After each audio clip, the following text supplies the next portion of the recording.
Tapon mo na yung wallet mo pag walang laman na ganito, yan, ganyan. O, charot lang. Ito guys, napakaganda ng wallet na to. Napaka-minimalist, kahit marami siyang laman sa loob, manipis lang siya sa labas, di ba?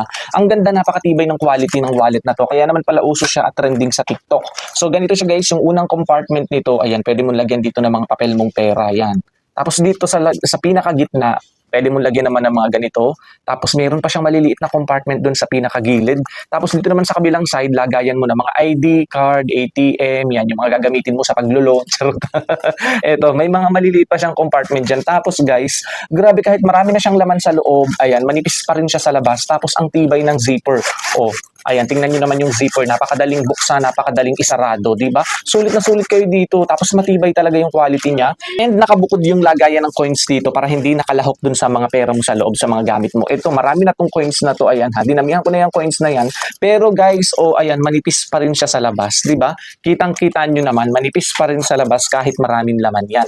Kaya maganda pala talaga itong wallet na to at trending sa TikTok. Mura lang yan guys, sobrang mura lang ng wallet na to. Bukod sa black, may iba pa siyang kulay. Kaya kung gusto mo, check out mo na.